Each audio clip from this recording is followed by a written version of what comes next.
Welcome to hit TV. నేను మీ నిర్మల.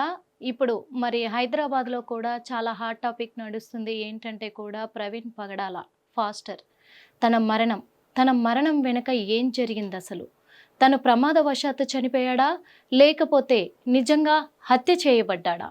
ఈ విషయాలపైన మాత్రం చాలా అంటే చాలా అనుమానాలు వ్యక్తం చేస్తున్నారు క్రిస్టియన్ సంఘాలన్నీ కూడా అని చెప్పుకోవచ్చు. ఎందుకంటే చాలామంది క్రిస్టియన్స్ చాలా రకాలుగా కొన్ని చెప్తున్నారు. ఎందుకంటే ప్రవీణ్ పగడాల గారికి చాలా థ్రెడ్డింగ్ కాల్స్ వచ్చాయి. అలాగే తనను బెదిరించారు చాలాసార్లు కూడా.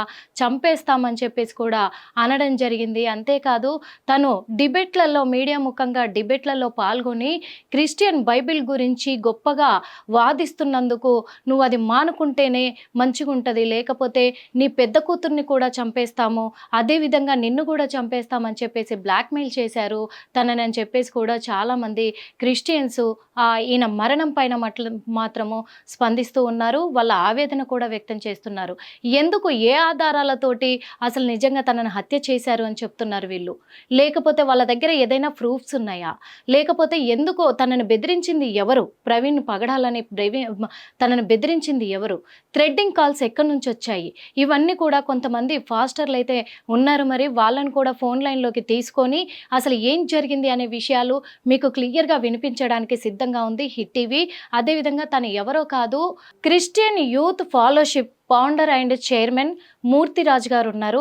ఆయనతోటి మరి మాట్లాడే ప్రయత్నం అయితే చేద్దాము. మరి మూర్తిరాజు గారికి కాల్ కలిపి లైన్లోకి తీసుకుందాము. అసలు ఏం చెప్తున్నారు వీళ్ళు, ఏంటి వీళ్ళ ఆవేదన, వీళ్ళ అనుమానాలు ఏంటి, ఇవన్నీ కూడా క్లియర్గా మనం తెలుసుకునే ప్రయత్నం అయితే చేద్దాం. ఒకసారి ఫోన్ కలుపుతున్నాను, వాళ్ళ లైన్లోకి వస్తే క్లియర్గా మాట్లాడదాం. హలో సార్, నమస్తే సార్. నమస్తే సార్, మేము హిట్ టీవీ నుంచి కాల్ చేస్తున్నాం సార్. సార్, ఇప్పుడు ప్రవీణ్ పగడాల గారి మరణం గురించి మాట్లాడదామని చెప్పేసి మీకు కాల్ చేశాం సార్. ఎందుకంటే చాలామంది కూడా క్రిస్టియన్ సంఘాలు కావచ్చు, ఇటు ప్రజలు కావచ్చు, చాలామంది అనుమానాలు వ్యక్తం చేస్తున్నారు. అంటే ఆయన ప్రమాదవశాత్తు మరణించారు అని పోలీసులు తేల్చినప్పటికీ కూడా మరి క్రిస్టియన్ సంఘాలు మాత్రం కాదు, ఆయనది హత్య అని చెప్పేసి అంటున్నారు సార్. ఇక్కడ కేసు కూడా అనుమానాస్పద అని ఇక్కడ ఎస్పీ గారు నమోదు చేశారు. నెంబర్ 1. అవునండి. మేము ఆ స్పాట్ కి వెళ్ళినాం. అదే అక్కడ హాస్పిటల్కి వెళ్ళి చూసినప్పుడు మాకు కొన్ని అనుమానాలు వచ్చాయి. ఓకే. అనుమానాల్లో ప్రధానమైనది ఏంటంటే ఆయన బైక్, బుల్లెట్ బైక్ ఎదర ఫ్రంట్ లైట్ పగిలిపోయింది. Okay sir. ఆ రేకులు పైకి చెదురున్నాయి. Okay sir.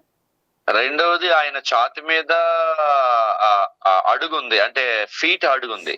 Okay okay sir, అంటే తొక్కినట్టుగా ఒక shoe mark. Okay okay sir, అంటే షూ మార్క్ తన ఛాతి పైన ఉంది. తర్వాత 2 కట్లు ఉన్నాయండి, ఆ కట్ల మీద బ్లడ్ ఉంది. Okay sir. అయితే సార్ మీరు డైరెక్ట్ గా అక్కడికి వెళ్ళారా సార్? స్పాట్ కి వెళ్ళామండి. స్పాట్ కి వెళ్ళారు. స్పాట్ కి వెళ్ళి చూసారు. అయితే కొంతమంది ఏమన్నారంటే మూతి పైన కూడా ఇలా గుద్దినట్టుగా ఉంది అని అంటున్నారు సార్. నేను పోస్ట్ మార్టం దగ్గర కూడా ఉన్నాను. Okay sir.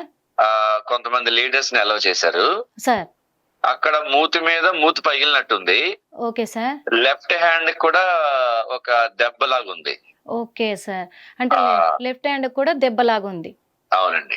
ఓకే. అయితే ఇక్కడ క్లియర్గా తెలుసుకోవాల్సింది ఏంటంటే సార్, ఎందుకంటే కొంతమంది ఏమంటున్నారంటే తను ఫాస్టర్ కదా, చర్చిలో ప్రసంగిస్తారు, అంతేకాని తనకు శత్రువులు ఎవరుంటారు, ఇంకొకటి తను 2 కూతుర్లు ఉన్నారు తనకి, అంతేకాకుండా ఇంకో 2ని దత్తత తీసుకున్నారు, కొంతమందిని చదివిస్తున్నారు, ఒక సంఘ సేవ చేస్తూ ఉన్నారు కదా, ఇంతమందికి మంచి చేసే వాళ్లకు థ్రెడ్డింగ్ ఎక్కడి నుంచి వస్తుంది, శత్రువులు ఎక్కడి నుంచి వస్తారు అని అంటున్నారు sir. Very good point madam.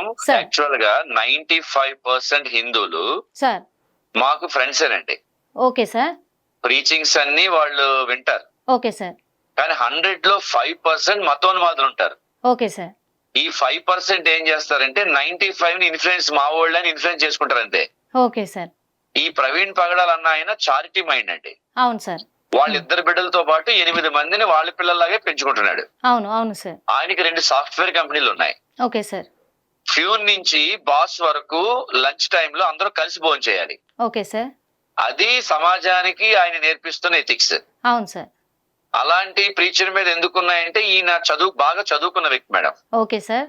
మత గ్రంథాలను విశ్లేషించగలడు సార్. ఆ మత గ్రంథాలలో ఏదైనా అంశాలను విశ్లేషిస్తున్నప్పుడు సార్ కొంతమందికి ఈ 5% నేను ఎవరైతే అన్నానో మతోన్మాదులు, సార్ వాళ్ళు కోపం రావడం అనేది సహజం. వస్తుంది సార్. ఓకే. కోపం వచ్చినప్పుడు వాళ్ళు డిబేట్ పరంగా వాళ్ళు క్లియర్ చేసుకోవాలి. Okay sir. వాళ్ళు ఏం చేశారంటే ఈయనకి ఫోన్ చేసి మిమ్మల్ని చంపేస్తాం, మీ నాలుకలు కోసేస్తాం ఓకే సార్. అంటూ ఈయనకి బెదిరింపు కాల్స్ వచ్చినట్లు సార్ వాళ్ళు తర్వాత ఆయన ఫేస్బుక్ లోని ఈయన పోస్ట్ చేసుకున్నాడు, నాకు ఇలాగా లైఫ్ థ్రెట్ ఉందని. Okay sir. ఈ ఈ జరిగిన ఇన్సిడెంట్ కి ఇది యాక్సిడెంట్ కాదు, ఇది ఇన్సిడెంట్ అని, దీనికి మాకు సపోర్ట్ ఏంటంటే ఈ ఫేస్బుక్ లో వీళ్ళు ఇప్పటికీ కొంతమంది మతోన్మాదులు సార్ ఎవరైనా ఏ మతస్థుడైనా ఏ కులస్థుడైనా చనిపోయినప్పుడు మనం సానుభూతి తెలియజేస్తాం. సార్ వీళ్ళు సానుభూతి తెలియజేయడం పక్కన పెట్టి కొన్ని వ్యంగ్యంగా పోస్టులు చేయడం అనేది మాకు అనుమానానికి దారితీస్తుంది సార్. అదే సార్, ఇంకొక విషయం కూడా ఏంటంటే సార్, మీరు చెప్పింది కూడా వాస్తవమే. కాకపోతే తను మీడియా ముఖంగా చాలా డిబేట్లో వాదించడము చేయడం కూడా చేశారు. డిబేట్లోనే క్లియర్ చేశారు. వాస్తవంగా చెప్పాలంటే అటు ముస్లింలతో కావచ్చు, ఇటు హిందువులతో కావచ్చు, తను కూర్చొని డిబేట్లో క్లియర్గా కూడా చెప్పడం కూడా జరిగింది. తను వాదించడంలో కూడా క్లియర్ కట్గా బైబిల్ గురించి చెప్పడం కూడా జరిగింది. అయితే ఇంకొక విషయం ఏంటంటే, తను ఎప్పుడు కూడా రాజమహేంద్రవరంలో చాలా సేవలు చేస్తూ ఉంటారు, అక్కడికే ఎక్కువగా వెళ్తూ ఉంటారు. ఆ తరుణంలోనే నైట్ జర్నీ కాబట్టి డ్రింక్ చేసి ఉండొచ్చు కదా, డ్రింక్ చేసి ఉండి అట్లేమైనా యాక్సిడెంట్ గురవ్వచ్చు కదా అనేసి అంటున్నారు. అంటే ఒక పాస్టర్ గా సార్ ఇంతమంది యూత్ కి స్ఫూర్తిదాయకంగా ఉన్న ఒక వ్యక్తి సార్ అలా చేయరు. ఒకవేళ ఆయన చాలా ఇంటెలిజెంట్, సార్ ఒకవేళ ఆయనకి తాగే అలవాటే ఉంటే, తాగాలి అనుకుంటే, ఆయనకి చాలా ప్లేసెస్ ఉన్నాయి. ఆయన సాఫ్ట్వేర్ సైడ్ కాబట్టి ఆయన పర్సనల్ గా తాగుతాడు. ఒకవేళ అదే అనుకుంటే, కానీ ఆయన డ్రైవింగ్ లో ఉన్నప్పుడు చాలా పద్ధతిగా హెల్మెట్ పెట్టుకొని చాలా పద్ధతిగా ఉన్నప్పుడు మా అనుమానం ఏంటంటే, మీరు చెప్పిన పాయింట్ కూడా వీళ్ళే కొట్టి నోట్లో అది మందు వేసేసి, ఇప్పుడే రేపు ఈ పోలీసుల ఎంక్వైరీలో మందు తాగి డ్రైవ్ చేసి డ్రంక్ అండ్ డ్రైవ్ అని క్రియేట్ చేయడానికి వాళ్లే చేశారనేది కూడా మాకు అనుమానం ఉంది మేడం. ఓకే, ఆ రకంగా కూడా అనుమానాలు ఉన్నాయంట. 100%. అయితే ఇప్పుడు అక్కడ మీరు ఆన్ స్పాట్ కి వెళ్ళారు కదా సార్, అక్కడ కేవలం ఈ మాత్రమే ఉన్నాయా, లేకపోతే ఎందుకంటే నిందితులది ఏదో ఒకటి చిన్న వస్తువైనా దొరుకుతుంది అనుమానాలు ఉంటాయి కదా సార్, అలాంటివి ఏమన్నా గుర్తించారా? మేడం అతి త్వరలో నిజంగా నిష్పక్షపాతంగా గానీ మా పోలీస్ డిపార్ట్మెంట్ అండ్ సీఎం గారు చాలా మంది రెస్పాండ్ అయ్యారు ఈ విషయంలో. Okay sir. ఎక్కడ ఏపీ సీఎం అంటారా, తెలంగాణ సీఎం గారు? ఫీల్ అవుతుంది ఏంటంటే సార్, పార్టీలకి కులాలకి అతీతంగా sir all Christian from all parties, sir Sharmila గారు కానివ్వండి, చంద్రబాబు నాయుడు అంటే దివ్యవాణి గారు కానివ్వండి, అండ్ ఆల్ పార్టీస్ లో ఉన్న క్రిస్టియన్స్ వాళ్ళు రెస్పాండ్ అయ్యి స్పాట్ కి వచ్చారండి. కొంతమంది అయితే స్పాట్ కి వచ్చారు, కొంతమంది అయితే వాళ్ళు స్టేట్మెంట్ ఇచ్చారు.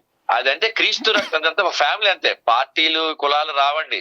క్రీస్తు అంతే, యేసు ప్రభు నమ్ముకున్న వాళ్ళంతా ఒకలే, వాళ్ళు ఏ పార్టీ వాళ్ళందరూ కూడా ఈ రోజు రెస్పాండ్ అయ్యారు. అదే దీనికి ఈ రోజు ఇంత మూవ్మెంట్ ఎప్పుడు నేను చూడలేదండి. నాకు 27 years నుంచి నేను మినిస్ట్రీలో ఉన్నాను. అవును సార్, చాలా మంది వస్తున్నారు కూడా. నేను world book of record awardee అండి. అవును సార్. నేను 10 lakhs యూత్ రీచ్ అయ్యాను. Okay sir. సో ఈ ఎక్స్పీరియన్స్ అన్నిటిలో నేను చెప్తున్నాను, ఇంత మూవ్మెంట్ నేను ఎప్పుడు చూడలేదు. Okay sir. నిన్న షఫీ కూడా వచ్చాడంటే ముస్లిం తరఫున వచ్చారు. అంటే ఇలా ఇంతమంది రెస్పాండ్ అవుతున్నారంటే మీరు వాళ్ళందరికీ ఒకే అనుమానం మేడం, అక్కడ అంటే తను హత్య చేయబడ్డారు అనేది. హత్య చేయబడ్డాడు. ఒకవేళ యాక్సిడెంట్ అయితే బండి ఆయన పడిపోయే విధానం అలా ఉండదు, పూర్తిగా ఆయన మీద బండి పడిపోయి ఉంది. అయితే ఇంకొక విషయం కూడా sir, police officer CC footage బయట పెట్టారు, తను డ్రైవింగ్ చేసుకుంటూ వస్తున్నది. అప్పటికే ఆ లైట్ కొద్దిగా క్రాక్ వచ్చి పగిలినట్టుగా అయిన తర్వాత ఈయన తప్పించుకుని వచ్చిన సందర్భాన్ని మేము అనుకుంటున్నాం. ఓకే, అంటే అంతకు ముందే అటాక్ జరుగుంటది. అయితే అటాక్ జరిగిన తర్వాత వాళ్ళ నుంచి తప్పించుకొని వచ్చే తరుణంలోనే ఆ సీసీ ఫుటేజ్ చూపించారు. హెడ్ లైన్స్ పగిలిపోయాయి, సైడ్ లైట్స్ ఉన్నాయి, సైడ్ లైట్ వేసుకుని ఆయన వస్తున్నాడు. ఓకే, తర్వాత ఫుటేజ్ ఇవ్వట్లేదు మేడం పోలీసు. మేము ఇప్పుడు డిమాండ్ చేస్తున్నాం వాళ్ళని. ఇప్పుడు ఈ ఏదైతే సీసీ ఫుటేజ్ రివీల్ చేశారో దానికి ముందు అటాక్ జరిగింది అని అనుమానం వ్యక్తం చేస్తున్నారు కదా సార్ మీరు.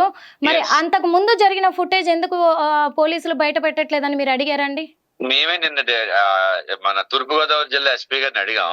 ఏం చెప్తున్నారు? అవన్నీ మేము అతి త్వరలో మేము బయట పెడతాం. ఓకే, అని వారు మాకు అంత జనాల్లో మాట ఇచ్చారు. అసలు ఆయన మాట్లాడడానికి కూడా అవకాశం ఇవ్వలేదు ప్రజలు. ఇవ్వలేదు.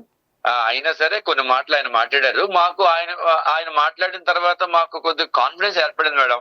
ఓకే వీళ్ళు సార్. చాలా చక్కగా చేసి మాకు న్యాయం చేస్తారు అన్నది మాత్రం ఒకటి ఉంది మాకు. నమ్మకం అయితే వచ్చింది. వచ్చింది. మీరు ముఖ్యంగా ఆన్ స్పాట్‌కి వెళ్లారు. అక్కడే ఉన్నారు. నిన్న నిరసనలు కూడా మీరు వ్యక్తం చేశారు.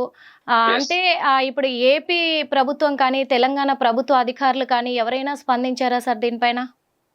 అదే మా క్రిస్టియన్స్ అంతా ఈ రోజు బాధపడుతున్నారు. హ్మ్.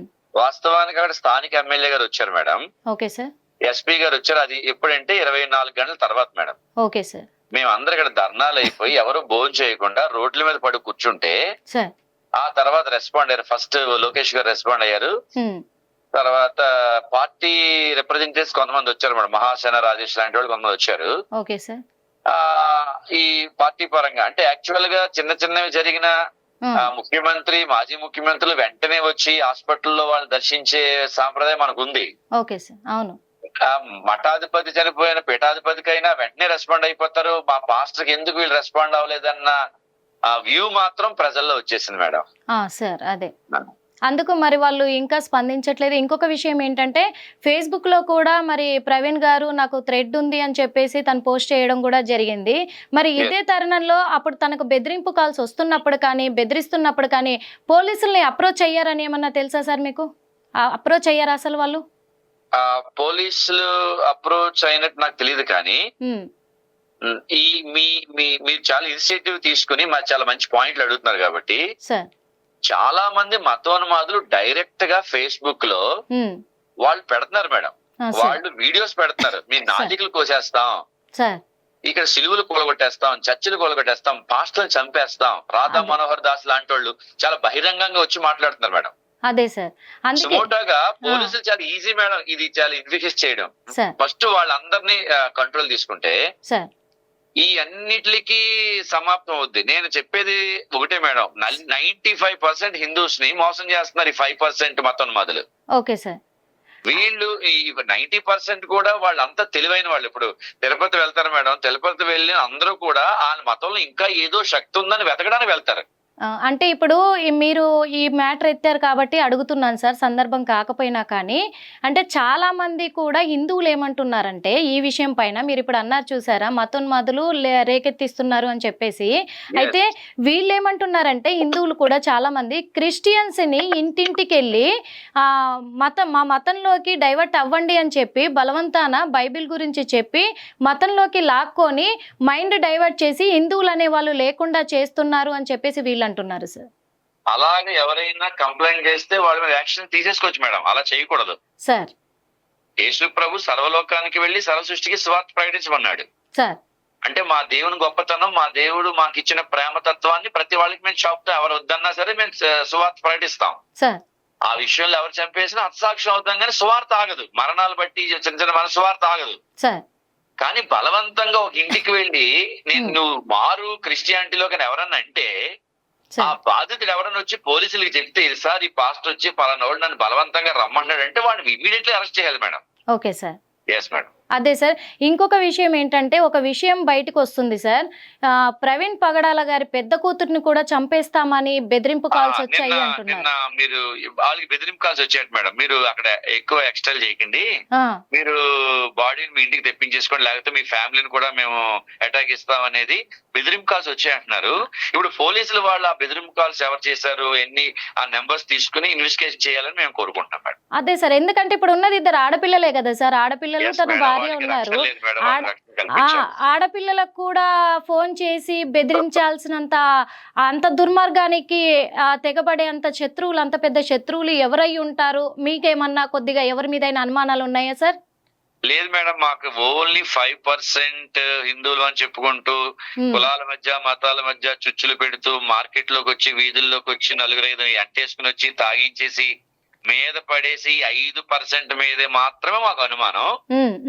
ఎవరి మీద మాకు అనుమానం లేదు మేడం. ఎవరి మీద అనుమానం లేదు. కాకపోతే కొంతమంది ఇలా నాలుకలు కోసేస్తారు. 5% ఎవరు అనేది మీరు ఫేస్బుక్ ఆన్ చేస్తే ఎవరిని అడగక్కర్లేదు మేడం. ఫేస్బుక్ ఆన్ చేస్తే ఎవరైతే క్రైస్తవులు తిడుతున్నారో, చంపేస్తామంటున్నారో, నాలుకలు కోసేస్తామంటున్నారో, అందుకే అడుగుతున్నాను సార్.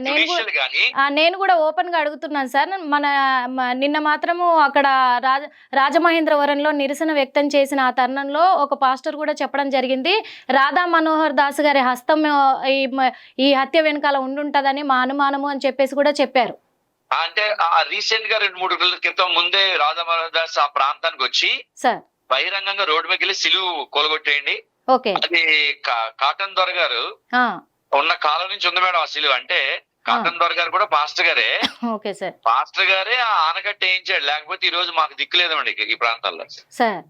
అదే సిలువు తీసేస్తే ఆనకట్ట కూడా తీసేయాలి రూల్ గా, దానికి గుర్తుగా పెట్టారు సిలువ. అలాంటి దాన్ని తీసేయమన్నా ఇప్పటికొచ్చి అధికారులు రెస్పాండ్ అవ్వలేదు మేడం. అది మా బాధ. అధికారులు రెస్పాండ్ అవ్వలేదు. అందులో ఇంకొకటి ఏంటంటే తను కేవలము బైబిల్ గురించి ప్రచారం చేస్తున్నందుకే తన మీద కక్ష కట్టారంటారా సార్? అంటే ఎస్ మేడం. అంటే ఈయన కొన్ని డిబేట్స్ ఉన్నాయి కదా మేడం. అదే డిబేట్లలోనే పాల్గొంటున్నారు కదా. డిబేట్స్ లో ఇస్లాం అంటే ఇప్పుడు రఫీ గారితో కూడా చాలా చేశారు. ఇస్లాం తో కాదు కానీ హిందూ గ్రంథాలు ఈయన బాగా చదువుకున్నవాడు, బ్యాక్గ్రౌండ్ వేరు, వాళ్ళు ఫ్యామిలీలో ఒకరు ముస్లిం, వాళ్ళ ఫ్యామిలీలో ఒకరు బ్రాహ్మణు, అలాగా వీళ్ళు మిక్స్డ్ గా ఉన్నారు. వీళ్ళకి సకల శాస్త్రంలో పాండిత్యం గలవాడు ఆయన. అందుకని ఎవరైనా ఏదైనా ప్రశ్న అడిగినప్పుడు నిర్మోహమాటంగా సత్యం అబద్ధం లేకుండా, ఇప్పుడు జర్నలిజం లో సత్యం సంచలనం ఉంటేనే మన జర్నలిజం అవుతుంది. అలాగా ఆయన సత్యాన్ని చాలా విపులంగా ప్రజలకు చెప్పేవాడు. ఆ విషయంలో మరి కొంతమందికి ఏదైనా ఉడికిపోతే అది మెయిన్ అందరి అనుమానాలు ఏంటంటే సార్, మరి ఆయన ఇక్కడ హైదరాబాద్ లో ఉంటున్నారు, హైదరాబాద్ నుంచి రాజమహేంద్రవరం వెళ్ళి అక్కడ తన సేవలు అందిస్తూ ఉన్నారు, ఎప్పుడు కూడా తను వెళ్తూనే ఉంటారు రెగ్యులర్ గా. కానీ ఎవరైనా చంపాలి అనుకొని ప్లాన్ చేసుకున్న వాళ్ళు ఉంటే ఇక్కడ హైదరాబాద్ లో కూడా చంపొచ్చు కదా. అంటే అక్కడ జరిగింది ఇప్పుడు, అంటే అక్కడున్నారా శత్రువులు, ఇక్కడున్నారా, అసలు అక్కడ వల్ల ఇక్కడ వల్ల అనే అనుమానాలు రేకెత్తుతున్నాయి. మీరు ఎలా, అంటే మీకు ఎలాంటి అనుమానాలు వస్తున్నాయి సార్? అంటే వీళ్ళు 2-3 నెలల నుంచి రిక్కీ వేస్తున్నారని ఒక అనుమానం, 2-3 నెలల నుంచి ఈయన్ని ఫాలో అవుతున్నారని. వీళ్ళ పాంప్లెట్లు చూసి వీళ్ళ యొక్క షెడ్యూల్ చూస్తారు. అంటే ఫేస్బుక్ లో షెడ్యూల్ పెడతారు, ఈరోజు పలానా ప్రవీణ్ గారు అక్కడికి వెళ్తారు, ఇక్కడికి వెళ్తారు, ఇక్కడ మీటింగ్స్ ఉన్నాయి, అక్కడ మీటింగ్స్ ఉన్నాయని. ఆల్రెడీ ఈయన కొవ్వూరులో మీటింగ్ చూసుకుని రాజమండ్రి మీటింగ్ వెళ్తున్నారు. నెక్స్ట్ డే రాజమండ్రి అటెండ్ అవ్వాలి. ఈయన బండి మీద రావడానికి గల కారణం ఏంటంటే ఈ నెలంతా రాజమండ్రి పరిసర ప్రాంతాల్లో మీటింగ్స్ ఉన్నాయి. ఆ దగ్గర మీటింగ్స్ కి ఈ బైక్ మీద వెళ్ళడానికి అవకాశం ఉంటుందన్న ఉద్దేశంతో వారు బైక్ తెచ్చుకుంటున్నారు కూడా. ఏదో ఇది ఫస్ట్ టైం ఆయన బైక్ మీద రావడం. అసలు కార్ తప్ప, ఫ్లైట్లు తప్ప ఆయన బైక్లు ఉపయోగించరు. సింగిల్ గా ఎప్పుడు రారు, ఎవరో ఒకరు తీసుకుని వస్తారు. అయితే తన ప్రోగ్రామ్ పట్టే వీళ్ళు ప్లాన్ చేసుకున్నారు, ఒక 2 నెలలుగా ప్లాన్ చేశారనేది అని అనుమానాలు.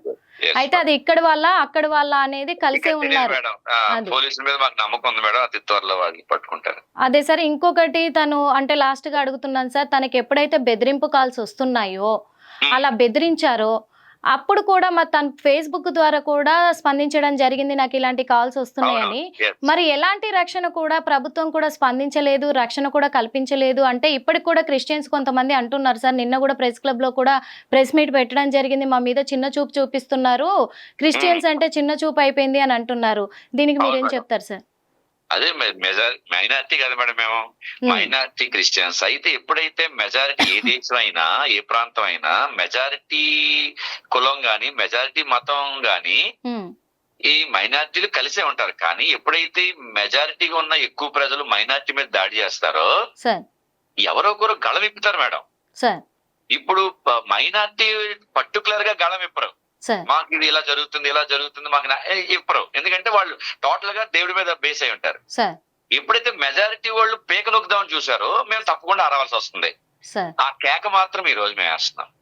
ఆ కేక మీరు వేస్తున్నారు. ఇప్పటి వరకు మీ అందరి గొంతు ప్రవీణ్ పగడాల గారు అయ్యారు. ఆల్ డిస్ట్రిక్ట్స్ అండ్ 2 తెలుగు రాష్ట్రాల్లో మూవ్మెంట్ వచ్చింది మేడం. జేఏసీ ఒకటి స్టార్ట్ అవుతుంది, very strong Christian IPS, IAS very strong committee ఒకటి అవుతుంది మేడం.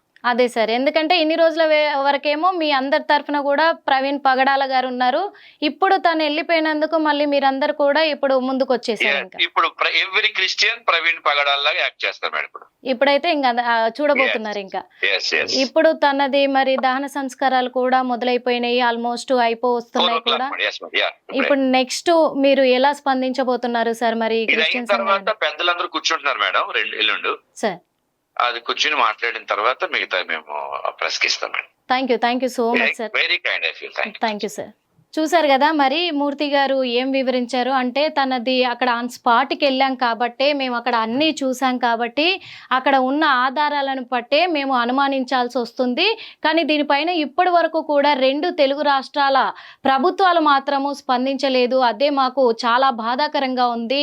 ఎందుకంటే ఎక్కడైనా చిన్న పీఠాధిపతి చనిపోయినా కానీ ఆన్ స్పాట్కి వెళ్ళిపోతారు, స్పందిస్తారు, వెంటనే వెళ్ళి పరామర్శిస్తూ ఉంటారు. కానీ మా పాస్టర్ గారు చనిపోయినాక ఏ ఒక్కరు కూడా వచ్చి పరామర్శించట్లేదు. ఆయన అభిమానులు, మేము క్రిస్టియన్ సంఘాలు తప్ప ఇంకే ఎవరు రావట్లేదు. ఇప్పటికైనా కొన్ని లక్షలాది మంది తరలి వచ్చి ఆయనను సందర్శించుకుంటున్నారు అని చెప్పేసి కూడా చెప్తున్నారు. అదేవిధంగా దీనిపైన మేము క్రిస్టియన్ సంఘాల మొత్తం కూడా అసలు వదిలిపెట్టే క్వశ్చనే లేదు. ఎందుకంటే ఎప్పటి నుంచో థ్రెడ్డింగ్ కాల్స్ వస్తున్నాయి. మెయిన్గా రాధా మనోహర్ దాస్ లాంటి వాళ్ళే బెదిరించారు స్వయంగా ఫోన్ చేసి. అంటే కొంతమంది చెప్తున్నారు రాధా మనోహర్ దాస్ గారి హస్తం కూడా ఈ హత్య వెనకాల ఉంటుందనే అనుమానిస్తున్నాం. కానీ పోలీసులు అయితే దర్యాప్తు చేస్తున్నారు. మరి పోలీసుల మీద మాకు నమ్మకం ఉంది. పోలీసులు ఖచ్చితంగా దీని వెనకాల ఎవరి కుట్ర ఉందనేది తేలుస్తారనే నమ్మకం ఉంది. కాబట్టి మేము కూడా ఆగుతున్నాము. అది తేలిన తర్వాత మేం చేపట్టబోయే చర్యలు చాలా తీవ్రంగా ఉంటాయి అని చెప్పేసి కూడా చెప్తున్నారు. అంతేకాదు ప్రతి ఒక్కరం కూడా, ప్రతి ఒక్క క్రిస్టియన్ ప్రవీణ్ పగడాల లాగా మేము ముందుకొచ్చి మేము ఈ విషయాన్ని ఖండించదలుచుకున్నాము అని చెప్పేసి చెప్తున్నారు. ఏది ఏమైనప్పటికీ ఇంకొక విషయం, బాధాకరమైన విషయం ఏంటంటే, ప్రవీణ్ పగడాల గారు చనిపోయిన తర్వాత కూడా వాళ్ళ కుటుంబ సభ్యులకు ఫోన్ చేసి తన పెద్ద కూతుర్ని చంపేస్తామంటే, ఈ విషయాన్ని సైలెంట్గా డెడ్ బాడీని మీరు తీసుకెళ్ళిపోయి పూడ్చిపెట్టుకొని కార్యక్రమాలు జరిపించుకోండి, కానీ దీన్ని పెద్దదిగా చేస్తే మాత్రము మీ పెద్దమ్మాయిని కూడా చంపేయడం అనేది ఖాయం అని చెప్పేసి బెదిరింపు కాల్స్ కూడా రావడం అనేది చాలా బాధాకరమైన విషయము. మరి ఈ విషయాల పట్ల ప్రభుత్వం స్పందిస్తేనే బాగుంటుంది. ఆ కుటుంబానికి రక్షణ కల్పించాలని కూడా మా హిట్ టీవీ ద్వారా కోరుకుంటున్నాం. హిట్ టీవీ యాప్, ఇందులో short news, live news, entertainment shows, movies, digital magazines తో పాటు మీ జిల్లా వార్తలను కూడా ఫ్రీగా చూడొచ్చు. అంతేకాదు కేజీ నుంచి పీజీ వరకు విద్యార్థులకు స్కాలర్షిప్ కూడా అందిస్తున్నాం. ప్రతి వారం 10 మందికి లక్కీ డ్రా ద్వారా ఒక్కొక్కరికి 10,000 రూపాయలు అందిస్తున్నాం. ఇంకెందుకు ఆలస్యం, వెంటనే హిట్ టీవీ యాప్ ని డౌన్లోడ్ చేసుకుని ఫ్రీగా ఎంటర్టైన్మెంట్ పొందండి. Hit TV app. Hit TV app. Please download hit TV app. Hit TV app ని ఫ్రీగా డౌన్లోడ్ చేసుకుని ఎంజాయ్ చేయండి. మీకు నచ్చిన ఎంటర్టైన్మెంట్ కోసం హిట్ టీవీ యాప్ ని ఫ్రీగా డౌన్లోడ్ చేసుకుని ఎంజాయ్ చేయండి. హిట్ టీవీ యాప్ ని డౌన్లోడ్ చేసుకుని ఆస్వాదించండి, ఆశీర్వదించండి. ఇంతమంది సెలబ్రిటీలు హిట్ టీవీ యాప్ ని డౌన్లోడ్ చేసుకోండి అని చెప్తున్నారంటే ఎంత మంచి యాప్ ఆలోచించండి. అమెరికా అమెరికా అమెరికా అమెరికాలో చదవాలనుకునే వాళ్ళకి విశ్వసనీయమైన పేరు మన శౌర్య కన్సల్టెన్సీ. UK లో 1 year masters. UK లో 1 year masters. 2 years work permit up to 5 years visa. Contact Saurya Consultancy. Contact 89851 89851.